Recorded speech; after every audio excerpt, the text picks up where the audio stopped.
O que realmente aconteceu por trás do brilho dourado de Hollywood clássico? Quantos segredos se esconderam nas sombras, além do alcance da câmera? Muitas vezes havia um contrato que os vinculava a mais do que apenas papéis em filmes. Um contrato que exigia obediência, silêncio e, às vezes, sua própria alma. Hoje, levantamos a cortina de veludo e revelamos as verdadeiras histórias de 11 atores lendários cujas vidas foram moldadas, e às vezes destruídas, pelas jogadas de poder e acordos secretos que dominaram a Era Dourada. Estes são os relatos verdadeiros que os estúdios nunca quiseram que você soubesse. Jean Harlow. Na era cintilante de Hollywood clássico, poucas estrelas brilharam tão intensamente, ou por tão pouco tempo, quanto Jean Harlow. A loira platinada se tornou um símbolo de glamour e fascínio nos anos 1930. Mas por baixo da superfície, sua vida estava longe de ser despreocupada. A carreira de Harlow era controlada de forma intricada pelo seu estúdio, a MGM, e por aqueles que a dirigiam. Os executivos do estúdio exerciam um poder extraordinário e frequentemente viam suas estrelas como ativos a serem geridos e moldados, e não como artistas independentes ou pessoas com vidas privadas. A história de Jean Harlow é de adoração pública e vulnerabilidade privada. O estúdio ditava quase todos os aspectos de sua persona, desde seu famoso cabelo pálido, que exigia tratamentos de descoloração agressivos, até suas roupas, aparições públicas e até mesmo sua vida amorosa. A pressão para manter uma imagem impecável pesava muito. Quando Harlow se casou com Paul Bern, um produtor influente da MGM, parecia inicialmente ser uma combinação dourada. Mas a tragédia logo atingiu. Byrne morreu em circunstâncias misteriosas apenas 2 meses após o casamento. Oficialmente declarado como suicídio, o incidente tornou-se um dos grandes mistérios não resolvidos de Hollywood. O que o público não viu foi a resposta do estúdio. A MGM, temendo escândalos e prejuízos financeiros, rapidamente interveio. Eles orquestraram um encobrimento, manipulando a narrativa e garantindo que a carreira de Harlow continuasse. Há rumores de que informações pessoais prejudiciais, incluindo detalhes sobre seu casamento e relacionamentos privados, foram usadas para pressioná-la a cumprir os desejos do estúdio. Aqueles no poder acreditavam que qualquer coisa que pudesse manchar a imagem de Harlow ameaçaria o investimento do estúdio, então tinham todas as cartas na mão. A ameaça iminente de exposição pessoal mantinha estrelas como Harlow complacentes, obrigando-as a seguir roteiros tanto dentro quanto fora das telas. Sua história não teve um final feliz. Após vários relacionamentos turbulentos e constante interferência dos estúdios, Jean Harlow morreu com apenas 26 anos. Sua saúde destruída por uma doença não tratada. Ela deixou um legado de atuações impressionantes e uma visão breve demais do verdadeiro custo do estrelato em uma era em que contratos podiam ditar não apenas o destino profissional, mas também pessoal de uma estrela. Rita Hayworth. A transformação de Rita Hayworth de Margarita Cansino, uma dançarina de ascendência espanhola, para a sedutora deusa do amor de Hollywood, é uma das reinvenções mais famosas da história do cinema. Mas por trás dessa transformação glamourosa estava um sistema de estúdios disposto a remodelar e controlar cada detalhe da existência de uma atriz. A ascensão de Hayworth na Columbia Pictures, sob o comando do chefe do estúdio Harry Cohn, envolveu mais do que apenas papéis em filmes. Cohn exigia lealdade total e esperava que as estrelas cumprissem sua visão. A aparência de Rita foi alterada dramaticamente. Sua linha do cabelo foi dolorosamente elevada através de eletrólise para fazê-la parecer menos étnica, e seu nome foi mudado para agradar aos gostos americanos. Mas o envolvimento do estúdio não parou em sua aparência. Eles ditaram quem ela podia ver, o que ela podia dizer e como deveria se comportar em público. A pressão ia além da imagem. A vida pessoal de Hayworth nunca foi realmente dela. Rumores abundavam de que o estúdio orquestrava relacionamentos e rompimentos para gerar publicidade ou desviar a atenção de histórias potencialmente prejudiciais. Em entrevistas mais tarde na vida, Rita insinuou que seu status como ícone do cinema teve um preço. Havia uma expectativa, explícita ou implícita, de que ela fosse complacente com figuras poderosas dentro da indústria, dentro e fora do set. Às vezes, isso significava participar de festas, encontrar-se com chefes importantes do estúdio e entreter convidados influentes. A linha entre a performance pública e a realidade privada se confundia até quase não existir. O casamento de Rita Hayworth com o príncipe Ali Khan, seu terceiro marido, apenas aumentou o fascínio. O estúdio não não apoiava essa união, temendo que tirasse uma de suas maiores estrelas. Quando o casamento terminou em divórcio, Hayworth voltou para Hollywood, mas o impulso de sua carreira havia diminuído. Na década de 1950, ela lutou com demônios pessoais e um senso de isolamento que surgia em parte de anos de controle implacável e escrutínio público. Nos seus últimos anos, Hayworth refletiu que o mundo se apaixonou por sua persona de tela, Gilda, mas não pela mulher real por trás da fachada. É uma lembrança dolorosa de como os contratos de estúdio na Hollywood clássica costumavam ditar todos os aspectos da vida de uma estrela, deixando pouco espaço para felicidade pessoal ou autonomia. Joan Crawford.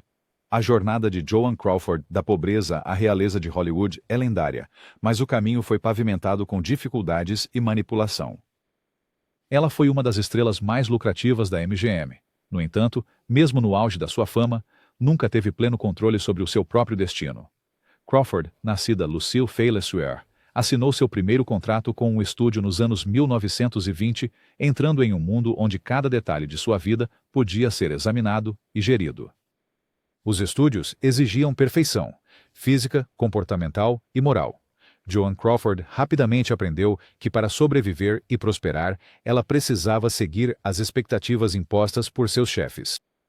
O contrato dela com a MGM incluía uma cláusula de moralidade, uma prática comum na época, que dava ao estúdio o direito de rescindir seu emprego ou arruinar sua reputação, se ela se envolvesse em qualquer conduta considerada imoral pelos padrões deles. As consequências foram profundas.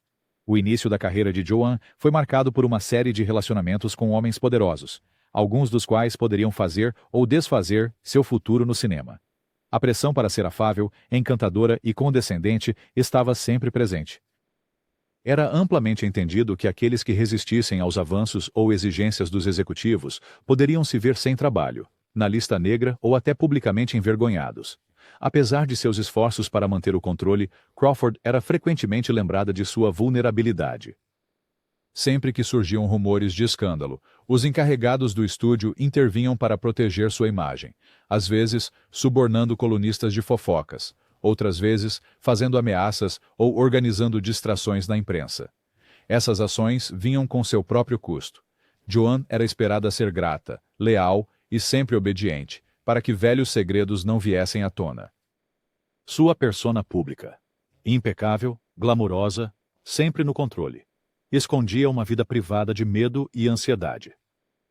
Mesmo nos anos posteriores, depois que seu contrato com a MGM terminou e ela se mudou para outros estúdios, Crawford continuou a sentir o peso daqueles primeiros anos. Ela mais tarde falou sobre a solidão e a pressão que vinham com a fama, especialmente para as mulheres que nunca podiam baixar a guarda. A vida de Crawford serve como um exemplo marcante de como os contratos de estúdio não eram apenas sobre filmes, mas sobre moldar e controlar todos os aspectos do mundo de uma estrela. Dorothy Dandridge. Dorothy Dandridge rompeu barreiras, sendo uma das primeiras atrizes afro-americanas indicadas ao Oscar de melhor atriz. No entanto, sua ascensão ao estrelato veio com desafios ainda mais assustadores, devido à sua raça e gênero. Navegar por Hollywood como uma mulher negra nas décadas de 1940 e 1950 significava lidar com discriminação e preconceito em cada passo. Os contratos para atores de cor frequentemente incluíam limitações que os atores brancos nunca enfrentavam, como estereotipagem, papéis restritos e oportunidades limitadas para progresso.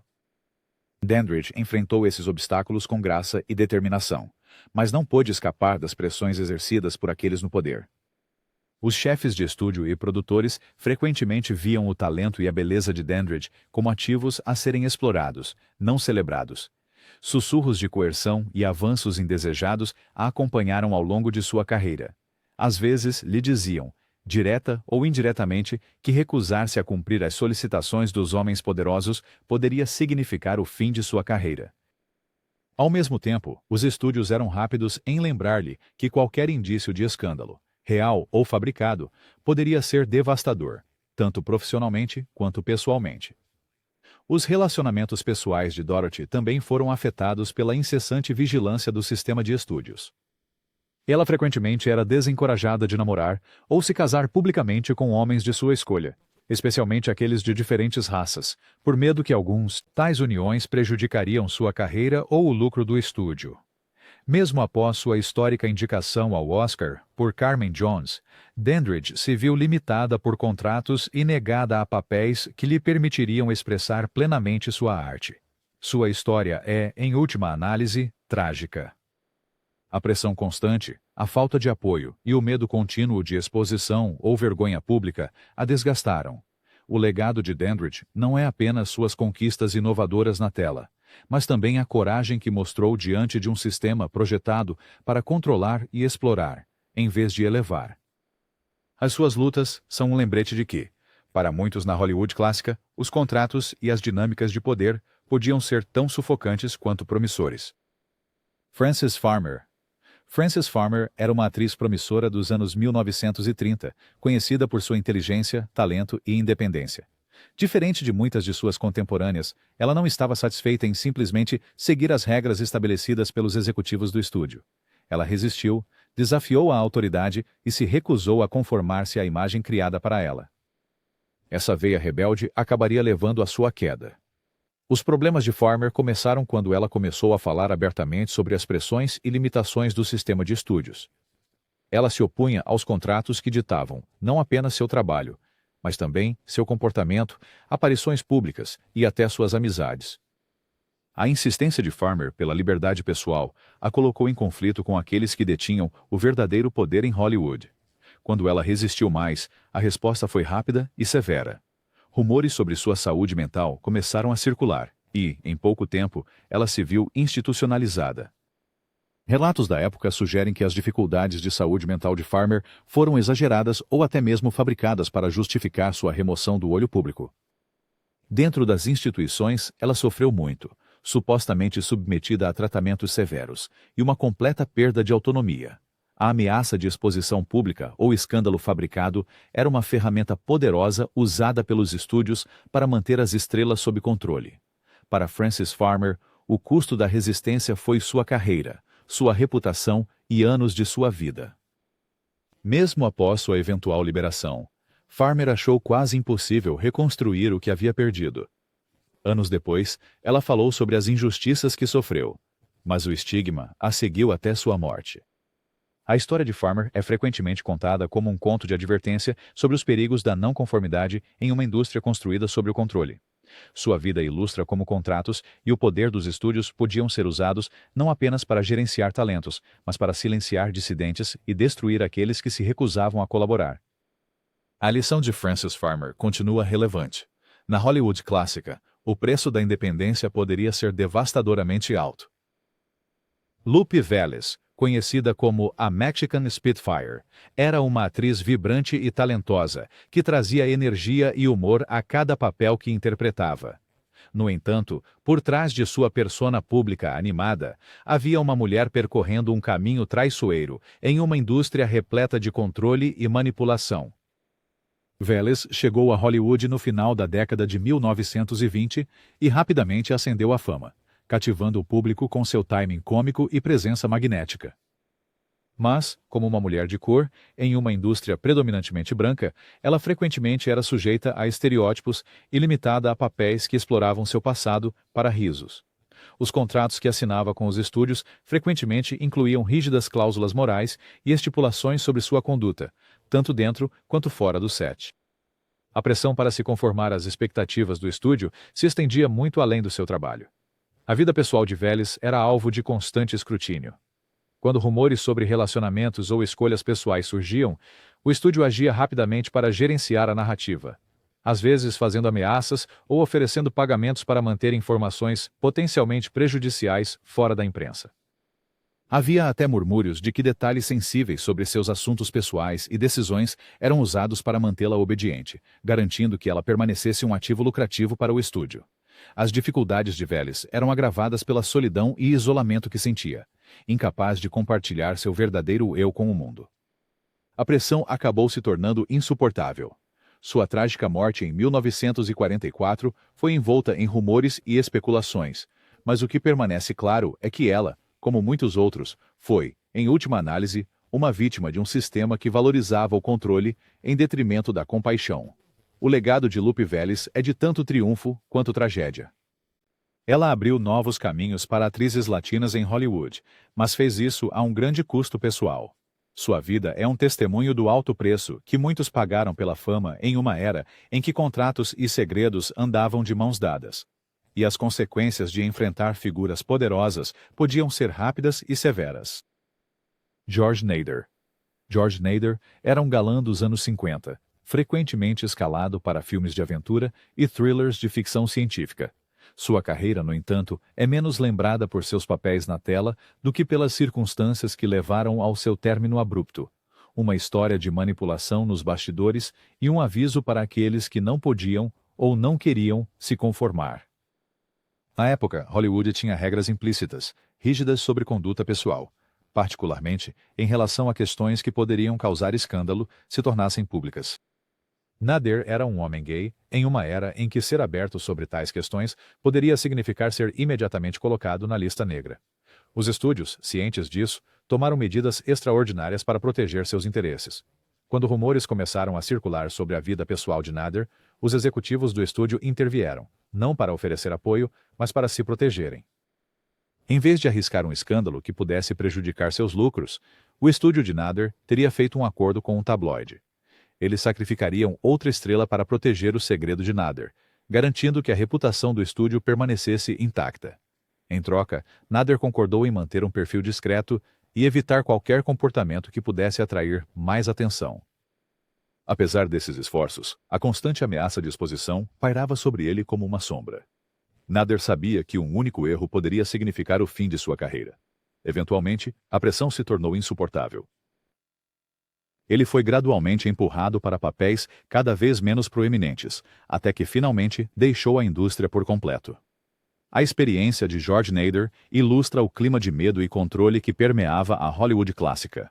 Os estúdios viam segredos pessoais como alavancas, usando-os para manter a ordem e a lealdade. Para muitas estrelas, isso significava viver vidas duplas, sempre olhando por cima dos ombros.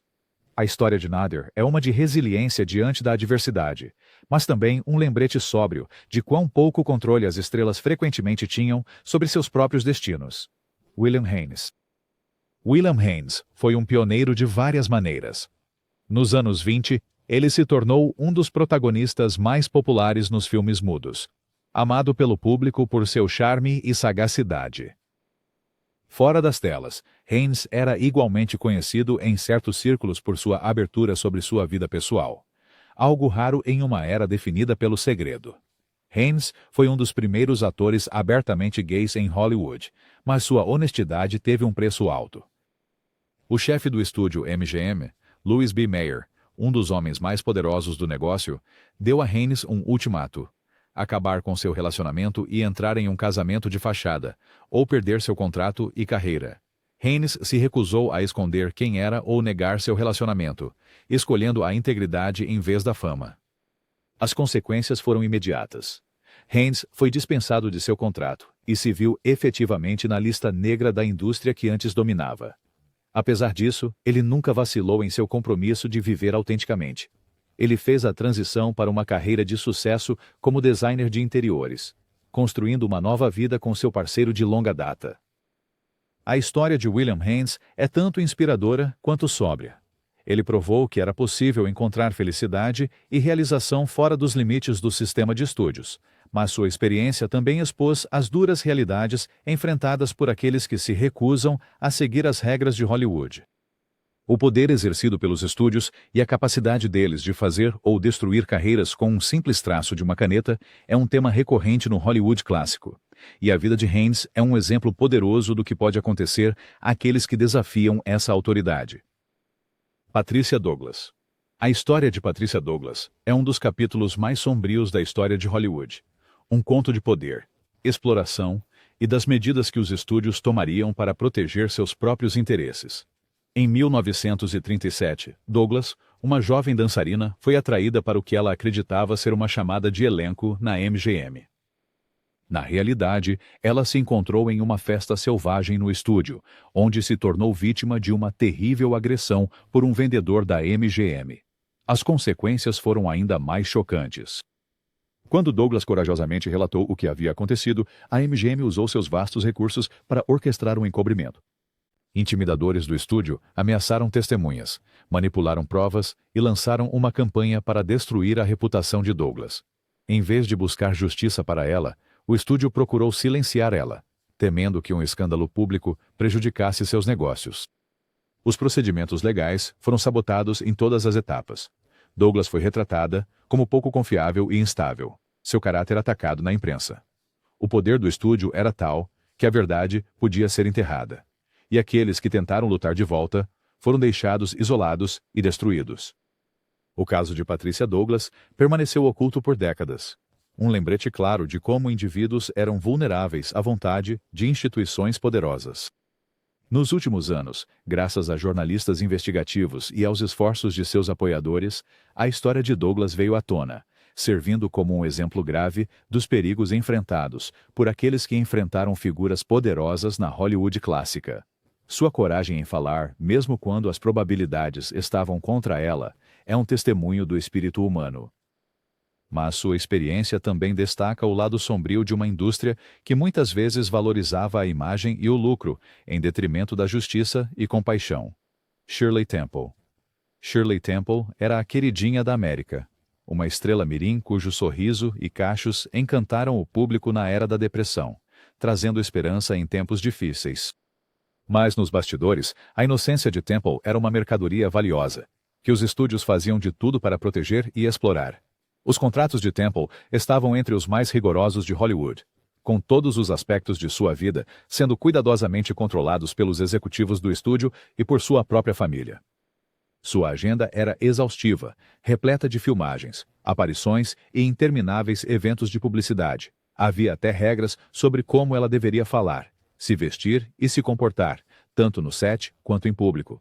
O objetivo era manter a imagem da criança perfeita, não importando o custo para a pessoa real. À medida que Temple crescia, as pressões aumentavam. Mais tarde, ela relatou em sua autobiografia incidentes perturbadores envolvendo figuras poderosas em Hollywood, que tentaram tirar proveito de sua fama e vulnerabilidade. Embora tenha conseguido escapar do pior desses encontros, as experiências deixaram uma impressão duradoura. Ao longo de sua carreira, Temple foi lembrada repetidamente de que seu sucesso contínuo dependia de sua capacidade de corresponder às expectativas definidas para ela. Qualquer deslize poderia significar um escândalo público, perda de papéis ou até mesmo o fim de sua carreira. As stakes eram altas, e a ameaça de exposição ou vergonha pública era uma presença constante. Apesar desses desafios, Shirley Temple fez a transição para uma nova vida como diplomata e servidora pública, usando sua fama para causar um impacto positivo no mundo.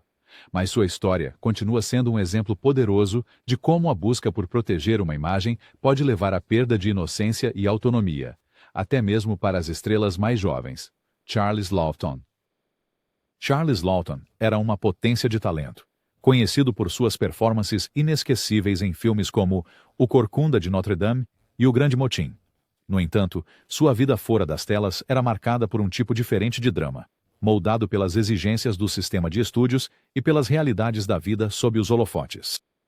A vida pessoal de Laughton foi objeto de muita especulação em Hollywood, com rumores circulando sobre seus relacionamentos e assuntos particulares. Em uma era em que desviar da norma podia significar ruína profissional, os estúdios eram rápidos em explorar tais segredos como meio de manter o controle. Laughton, como muitos outros, encontrou-se vivendo uma vida dupla, cuidadoso para evitar qualquer comportamento que pudesse atrair o tipo errado de atenção. Os estúdios, por sua vez, eram hábeis em usar informações pessoais como alavanca. Se um ator se tornasse muito difícil, pedisse mais dinheiro ou ameaçasse romper um contrato, havia sempre a ameaça implícita de que assuntos privados poderiam ser tornados públicos. Para alguém como Laughton, isso significava viver sob pressão constante, sem nunca saber quando ou se segredos poderiam ser usados contra ele. Apesar desses desafios, Laughton conseguiu construir uma carreira notável, recebendo elogios por seu trabalho, tanto no teatro quanto no cinema. Ainda assim, sua vida é um lembrete comovente dos sacrifícios necessários para sobreviver na Hollywood clássica. Para cada momento de triunfo, havia uma corrente subjacente de medo e incerteza. alimentada por um sistema que priorizava o controle acima de tudo. O legado de Charles Laughton é o de um ator magistral, que navegou pelas águas traiçoeiras de Hollywood, com habilidade e determinação. Mas sua história também serve como um conto de advertência sobre os perigos do poder desenfreado e o impacto que pode causar naqueles que vivem sob sua sombra. Por trás de cada lenda de Hollywood, há uma história que os estúdios tentaram esconder. Se você achou essas histórias tão cativantes e inquietantes quanto nós, certifique-se de clicar no botão de like, compartilhar este vídeo com seus amigos fãs de cinema e inscrever-se para mais mergulhos profundos na história não contada da sétima arte. O Hollywood clássico nunca foi tão simples quanto parecia. E sempre há outro segredo esperando para ser descoberto. Obrigado por assistir.